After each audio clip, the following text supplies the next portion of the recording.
we're here to kind of give you guys a little bit of guidance and some information about what to expect because you signed up to be on one of our focus area review committees, right? And so this is an online review.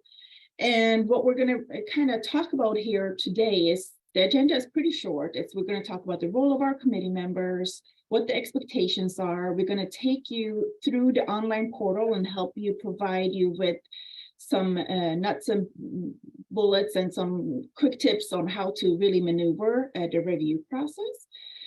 We've said that we have some Q&A towards the end, but please feel free to ask a question throughout. It does not, as soon as something comes to mind, please feel free to ask so we can make sure that we get that answered. And also, you can also put something in the chat. We keep monitoring the chat, whoever is not speaking, so we'll keep doing that as well. So let's dive right into it. So the Community Foundation of Broward launched these new focus area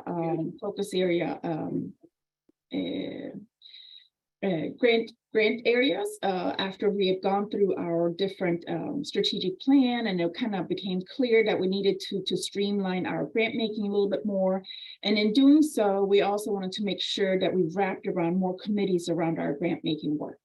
And so we did that because we know that you as a community member, you can truly add value and perspective to our work that we do here through your own lived experiences or through work-related experiences.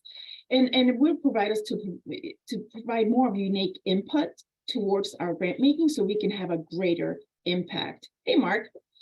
Thank you for joining us. And so the expectations of our committee members is that you participate in a 1-hour orientation session. And so because you guys are here with us today, you have met that requirement.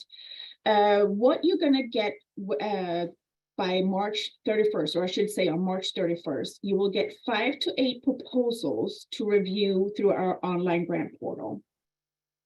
And what I want to make sure is that when you review those grant proposals, we are looking for you guys to look at the merit of the proposal that they're proposing, because they have already gone through some significant due diligence by us here at the foundation to make sure that their finances are in order, they're in good standards with the IRS. We have reviewed their budget and all of that kinds of good stuff. So they're ready to just look at the project as a whole, right? So just kind of keep that in mind as you're reviewing your proposals. Of course, you're more than welcome to look at all the different attachments and documentation that the application comes with, but just know that we've already pre-vetted all of that stuff. What we're going to have, depending on, there's going to be a slide with the different dates later, is we're going to make sure that you guys participate in the interviews with the different finalists. It will be about a 2.5 hour Zoom per focus area.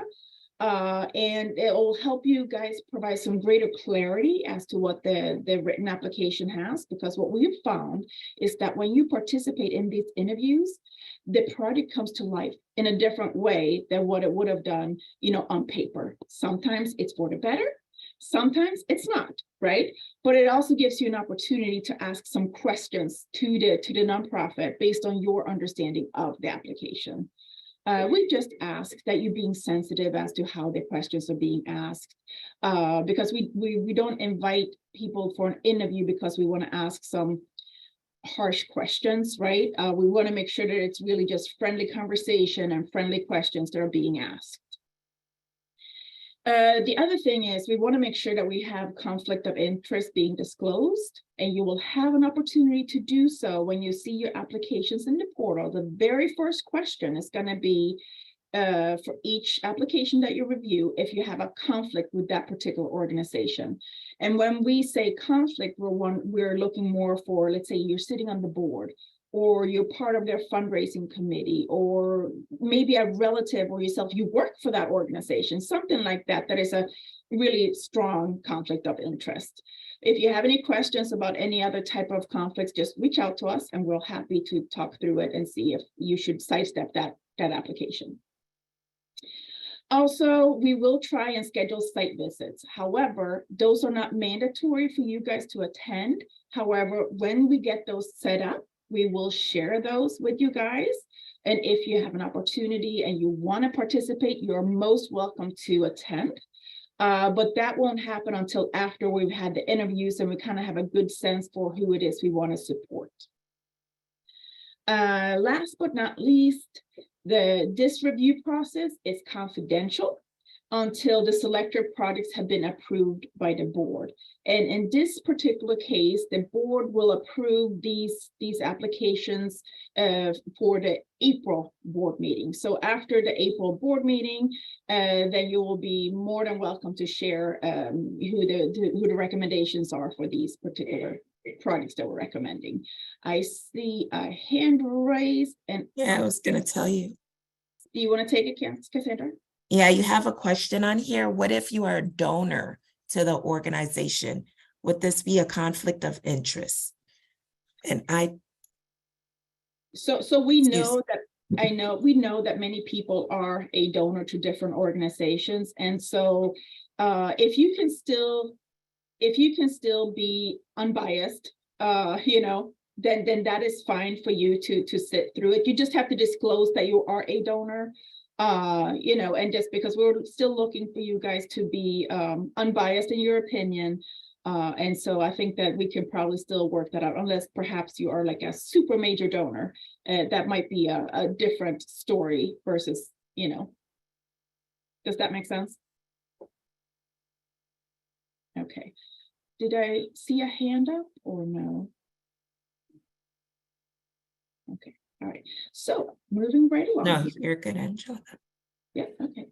So here are those important dates that I was talking about before. So orientation we're doing right now, and you're going to get to review the applications in our online portal from March 31st through April 13th.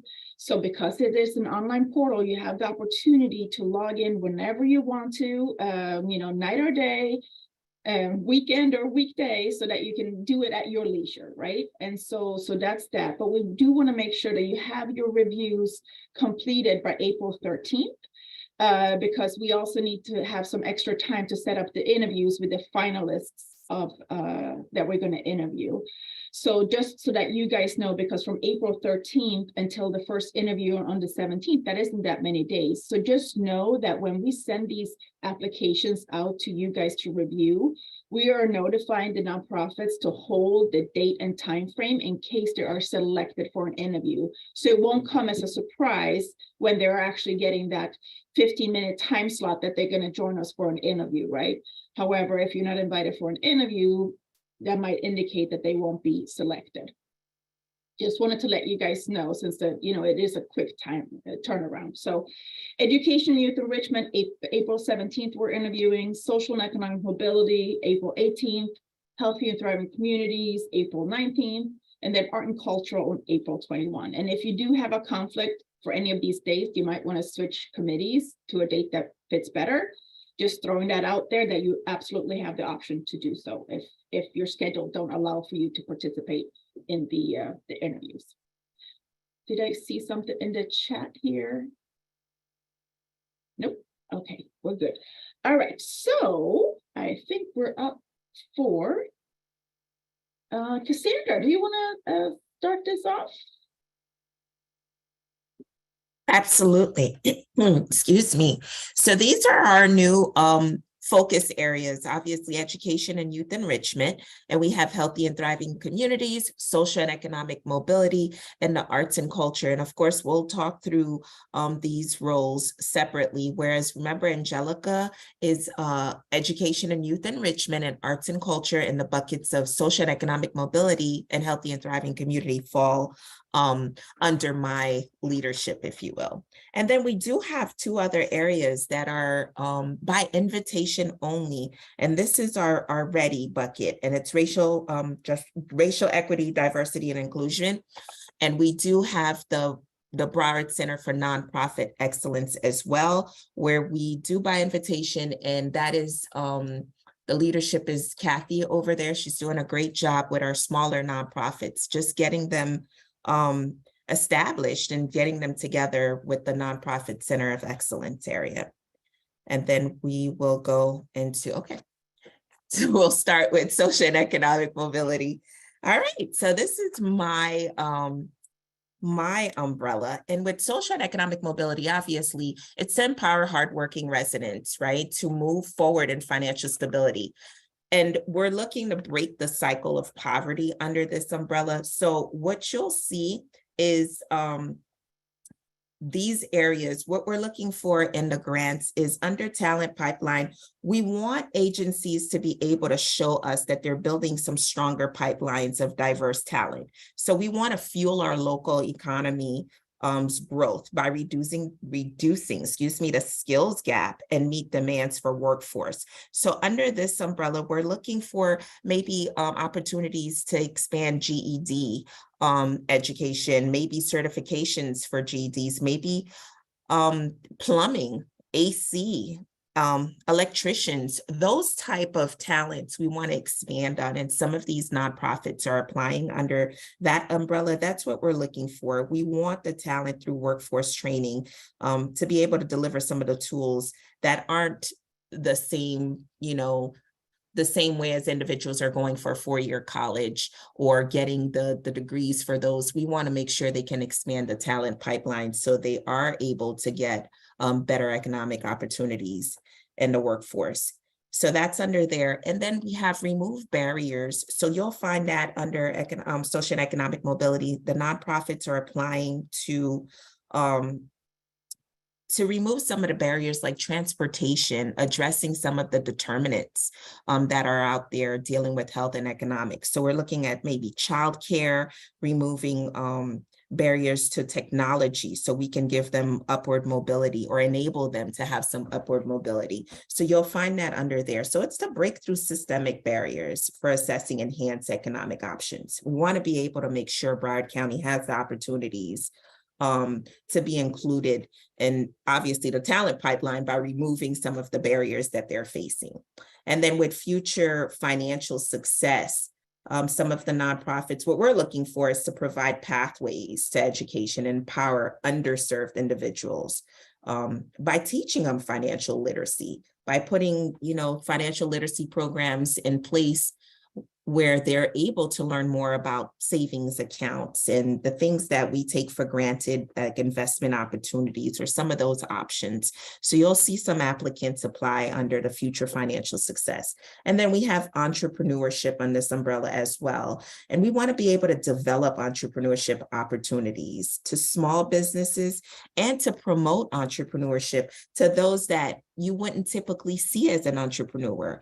We're talking about teaching individuals that have started small businesses within their homes, any of their talents that they're using, such as, I use this, but the businesses that are making a lot of money right now, or we're looking at, the eyelashes and the eyebrows and the hair industry and all of these unconventional things that we don't think about as entrepreneurs, they're being done in Broward County. We want to make sure we're helping these individuals know how to go through the right system of being entrepreneurs in Broward County and just teach them how to actually promote their business as well.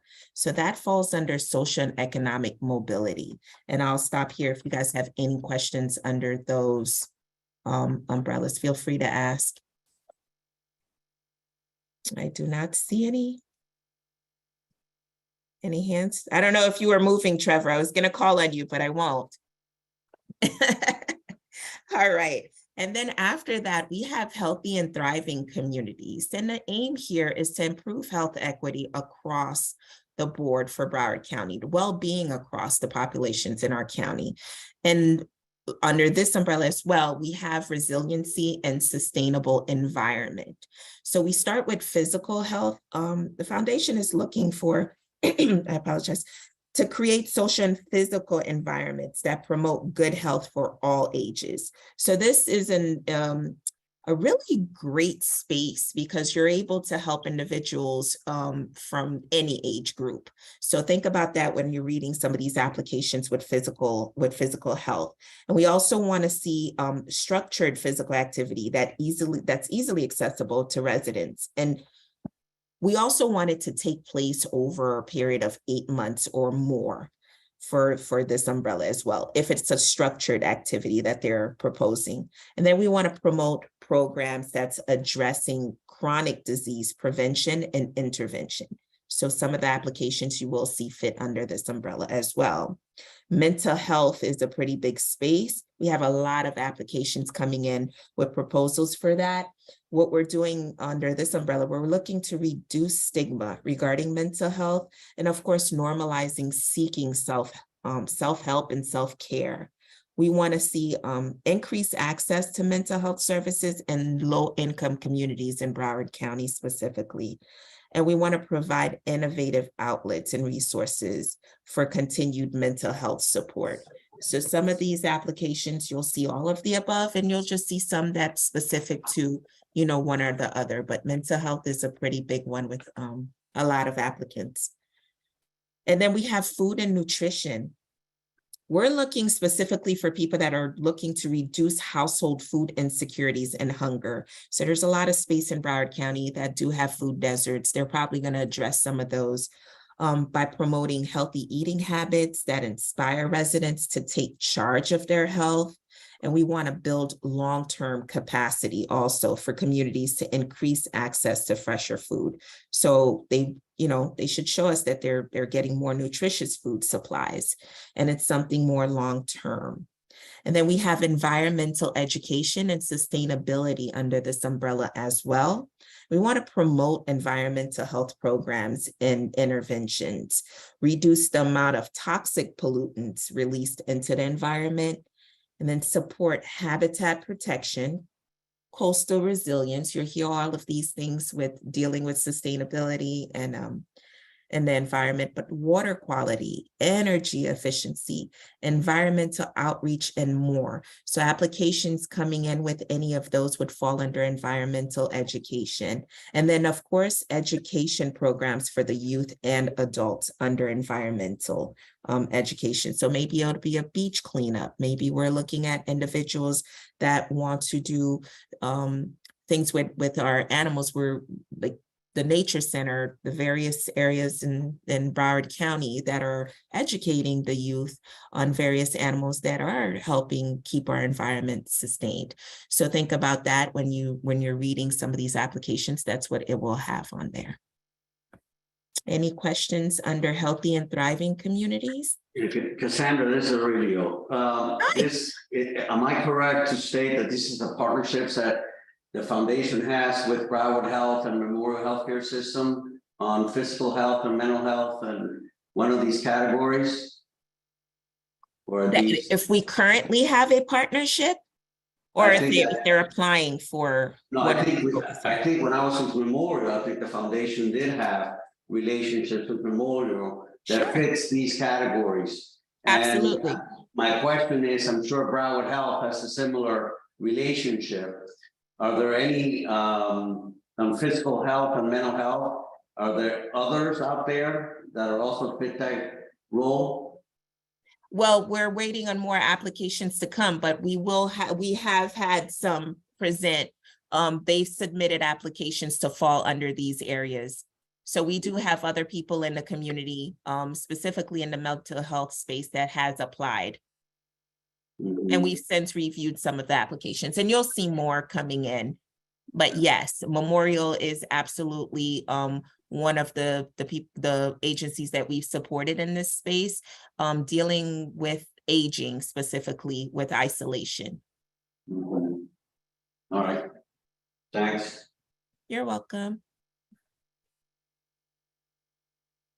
Anything else? All right, now we're going to move it over to Angelica. Okay, great. Thank you, Cassandra. So the next focus area is education and youth enrichment. As the title, Education Youth Enrichment, this is something that is focused on our children only child-based programs is what we're looking for under this particular umbrella. And just as the slide says, it's an opportunity for our children to gain those critical skills that they need in order to be productive members of society and have wonderful careers through the different opportunities that we might support through this. So we want to make sure that we can see applications coming in from any type of provider that serves, normal kids, could be foster kids, could be kids with special abilities, alternative schools. We want to make sure that everybody can see themselves in here, because at the end of the day, we want to truly help kids be successful in life, right? And so an applicant can apply under either which one of these three categories, or they can also do two, or they can do all three. It's absolutely up to them. It's just they need to have outcomes related to all three if they decide to do so. So exposure to new opportunities. It is an opportunity for applications to connect with kids and take them out of their normal environment and take them perhaps on field trips to be a spark plug for a future career, let's say. Maybe they want to do a beach day and have the kids be exposed to marine biology. Or it could be something of, we want to go to the Everglades and we want to learn how to take care of the environment. It could also be something more educational in mind, whether they're taking them on college tours or exploring other different avenues that could happen after high school graduation, right? Whether that is a certificate program or anything like that. So any type of exposure to a new opportunity that could help be that spark plug for a kid to say, hey, this is what I want to do with the rest of my life, and really inspire them.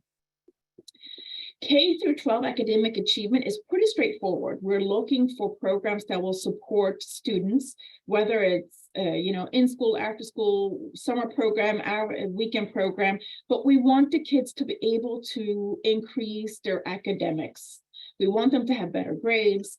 We want to make sure that we hone in and make sure that the kids can read, that they can do the math, and that they can be successful in science. And it's really all about that, to make sure that the students have the help that they need to be successful in school, and that as a result, their grades will improve. And depending on where the state is going with the standardized tests, we want to make sure that they also do better on that, whatever form that's going to look like in the future. Then we have work-based learning. So what we've heard from employers is that our young people, they do not have those critical life and soft skills that they need to be successful in even getting a job, right? Because a lot of times they're not punctual, they don't dress for success, they're not making eye contact, they don't shake hands, they're lacking those critical skills, right? And so what we want to do is we want to support programs that can provide that for our youth, right? We want the kids to be in work-based, hands-on learning opportunities where they can have that job, and then they have a mentor in the background that kind of helps them through the process. And the goal is to hopefully, for whatever, if this is a summer internship, maybe a summer job, or it's a part-time job, but we would like to see that this might potentially have them gain those skills, those life and soft skills, so that they could be compatible in the job market, when they're 15, 16, right?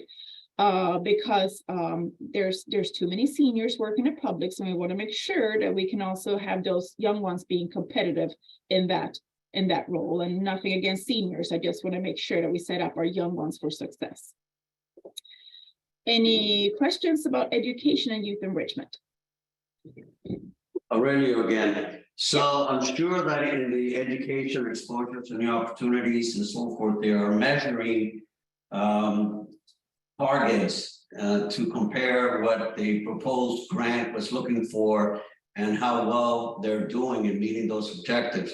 How often do we compare targets to actual performance? Is it quarterly? Is it every 6 months? And good question.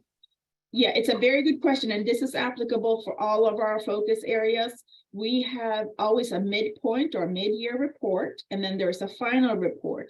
But in the meantime, me and Cassandra, we manage all of these grants throughout, and we're always in contact with them. At times, we also invite certain groups, focus area groups, in to have a conversation about how their programs are going, to perhaps be helpful if somebody is struggling, and could there be a solution through another partner and things like that.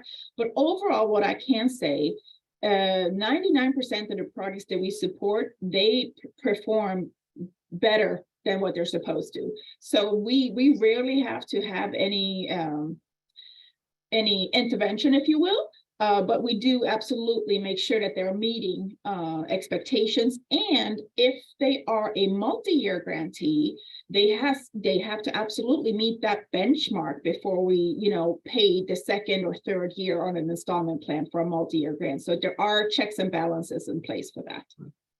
Okay, thanks. Any other questions, or I will move on to art and culture.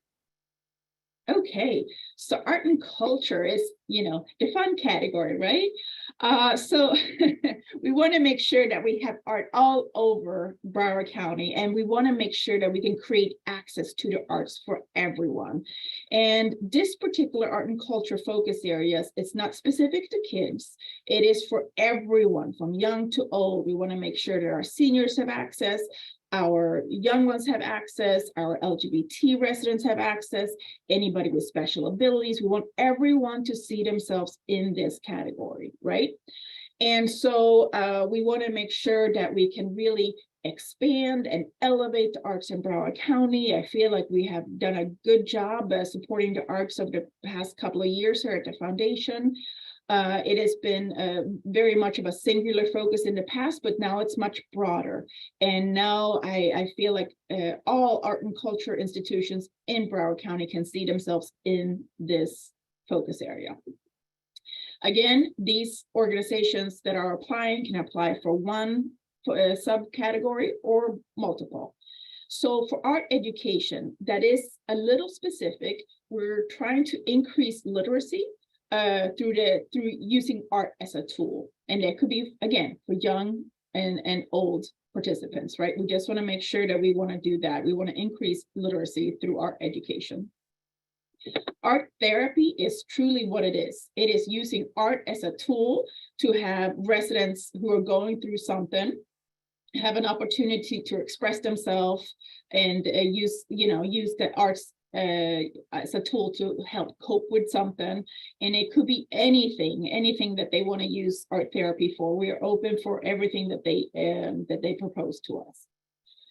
Cultural assets is an opportunity for us at the foundation to help elevate and sustain our cultural assets in Broward County. In light of COVID, they have all struggled, and we all know that art and culture dollars are the first that get cut when anything needs to be cut in anybody's budget. So that is pretty much an opportunity for any art and cultural organization to apply under there to get supported, and we can help perhaps build our sustainability. Traditional arts is the one that has been the greatest alignment with what used to be called art of community, where we want to see the residents are truly engaged in the arts. It could be anything from a live performance, a theater performance, it could be a film, it could be a public art installation, it could be a mural painting, but we want to see how the residents are engaged, and we want to make sure that we are reducing those barriers so that everybody has access to participate. So like I said, it's very broad. The last one, individual artists, so they cannot technically apply for a grant at the Community Foundation of Broward because we don't support individual applications. However, we have a partnership with the Broward Cultural Division to support their Artists in Innovation program. And so if you know of any artists or anything like that, they need to go to the Broward Cultural Division and apply for the Artists in Innovation grant to support individual artists. So any questions about art and culture?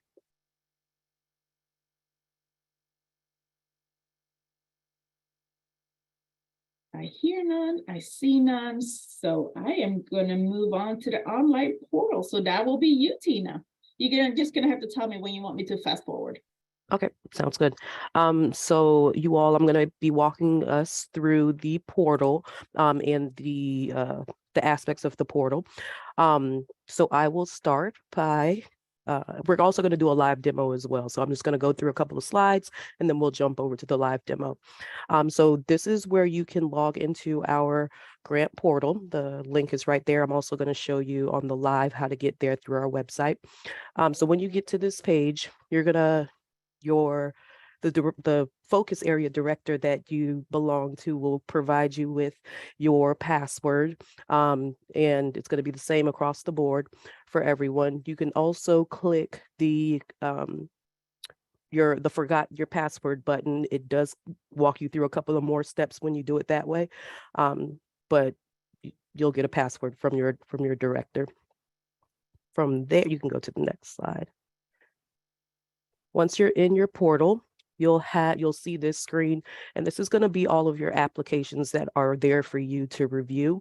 You can go to the next slide. So there are going to be a couple of statuses that are there that you will have. The one that says pending or where it says start, that's an application that you haven't touched yet, and you can go into that application and complete it. The one that says draft will be the drafts or continue. Those applications will be the ones that you've started, but you need to complete still. The ones that say complete or update are the ones that you finished, and the one that says view are ones that have already closed, but you'll still be able to click on them and navigate through it. Let's say, for example, on the day of the interview, you want to see what you said previously, you can still view that application. Down the middle where it says scores, those are the scores that you gave each of those applicants. So that's another place where you can kind of go back and see what you previously rated those individuals. You can go to the next. So when you are in the application, a couple of places I want to point out, there's going to be that conflict of interest statement, like Angelica mentioned. If you select no, there's going to be a drop down that requests that you reach out to the director and just let them know that you're not able to rate that particular application. After you're done going through the review process, you'll go ahead and hit save, but it also does save for you automatically as well, or it saves your information. But once you want to completely close it out and say, I'm done with this evaluation, you would hit save, and that's how that would happen. So that can be a little tricky. We have seen that where you've completely filled it out, it saved all your answers, but you haven't hit save, so it hasn't recorded your responses. So just want to put that on your radar. Sorry, Tina, real quick, if you click on yes. No, I mean the save button down here. I'm talking about for the entire evaluation. Go ahead. No, I was saying if you click on yes, then it'll give you an email for us. Not if you click on no. I was just oh yes. Oh, thank you. Still early, you guys. So if you are the type of individual that wants to see your stuff printed out, you can print out the evaluation packet. You can also print out the actual application over here on this side if you click the button that says application packet. If there are any documents that need to be reviewed as well, you can print those or view those documents here as well. And next slide. So just another little tidbit here.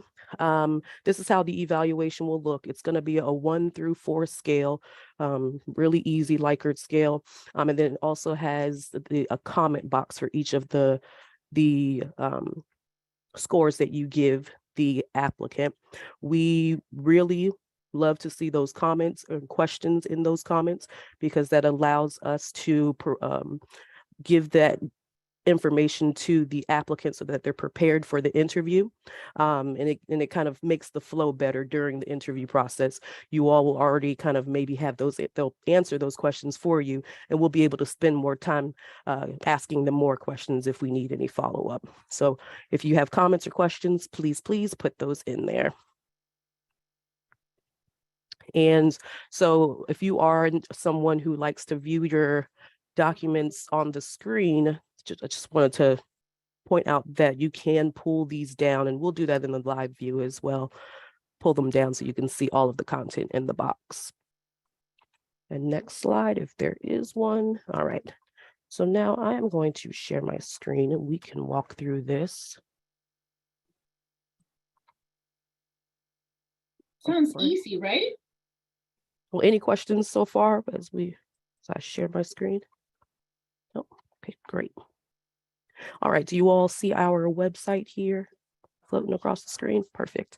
So I'm going to show you first how you can get to the portal easily from our website. Our website is www.cfbroward.org.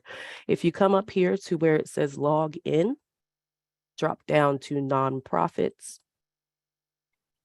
it'll send you to the portal. And again, your director will either provide you with a password. That's the easiest way to get in. If not, you can do forgot password, and then you'll walk through the, it'll send you a link to your email and you can do it that way as well. Once you do put in that temporary password, it will prompt you to create a new one. All right, so now I'm gonna go to, so I'm here, I've logged in, I'm on my dashboard, and I want to get started reviewing my things, my applications. The first thing that I'm going to do is hit this shared documents. In this shared documents folder, you'll see the rubric. So it'll give you the specifics of what we are looking for, the criteria when it comes to each of the questions that we are asking. I'm just going to pull this up really quickly. So you have some directions here on the front. The first rubric, there are three rubrics on this page. The first one is going to be applicable to social economic mobility, education and youth enrichment, and healthy and thriving communities, the non-environmental applications. So this is the criteria that you can use to make it easier for you to make your selection for each one of those. On the next page, page 4, will be the healthy and thriving communities environmental rubric. And then on the last page, on page 6, you'll have the art and culture rubric. Okay. So now that you have your rubric printed out, you're ready to get going. You can go back to your home button up here. And I have my applications here. I'm going to go ahead and I'm on the Healthy and Thriving Communities Committee. I'm going to go ahead and start my application. I want to take a look. And let's say, so first things first, some aesthetic things that are helpful. So this little arrow right here that goes back and forth, if you kind of want to see your evaluation on the other side, you can switch those back and forth. I prefer this view, so this is how I like it to have it. But I also want to see more, let's say I want to see more of what the application is saying. You can take this little line in the middle and drag it over if you want to see more of that view. And again, if you're a computer person, you want to just be able to review it online, you can use this little arrow up and down to expand the content in the application. Again, we have our application packet if you want to print it out, their document viewer, if you want to take a look at their budget and you want to be able to see it, touch it and see it in person. And then you could also download this evaluation packet. All right, so this is Memorial. I have a conflict. I cannot review this application. I'm going to go ahead and put I have a conflict. This is the message that will pop down. And to save this response, I would need to hit save. You're going to get this. You can return to your dashboard, which is going to be your main page, or you can go to your next pending evaluation. For this demo, I am going to go back home so you can see how it looks. So I've completed one now. My status has changed. I've completed one of my applications. I still have one in pending.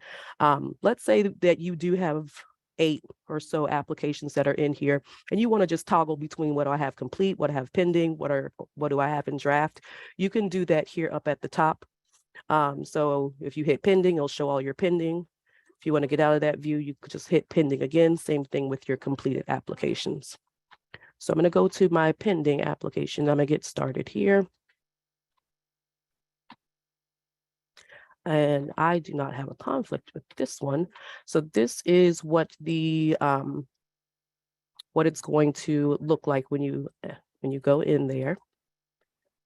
Again, you're going to rate it 1 through 4. You can find your rubric in the shared documents, and we love to see those comments and additional questions here to help assist us during the interview process. So you would just go through, and after you're all complete, you will hit save. If you haven't answered a question in the evaluation, it'll let you know, and you can return to the evaluation and complete it. I'm going to go ahead and go out. Now I have mine in draft. If you are on multiple review teams and you have different applications to review, if you wanted to select which one, you can do that in this area here, so you can focus on certain applications. That is pretty much it when it comes to the review process. On that interview day, I don't know if Cassandra or Angelica want to talk about what that process looks like on interview day. There'll be an opportunity again for you to, after hearing their projects, do a rating of the rating of the applications, if you will, from 1 to however many applications there are that you want to support. And this page is really useful for that, because you'll see what your score is currently, and then you'll be able to decide during that interview process what you want it to look like, if that makes sense. And I believe that is it for me. Stop sharing my screen. Any questions before Tina? I was trying to get your questions before you got off. Oh, sorry. One thing that I just wanted to mention, if you do like to print out the application because you want to have it on paper, just be careful that you just don't press print, because if you do press print, you're going to get the application and every single attachment as well. And sometimes that could be up to 100 pages, and you don't want that. So make sure that you look and only print the pages of, the length of the application, which is typically 10 pages. Because we ask them that they upload their audits and things like that as part of our due diligence, and you don't want to print out that very large document as well.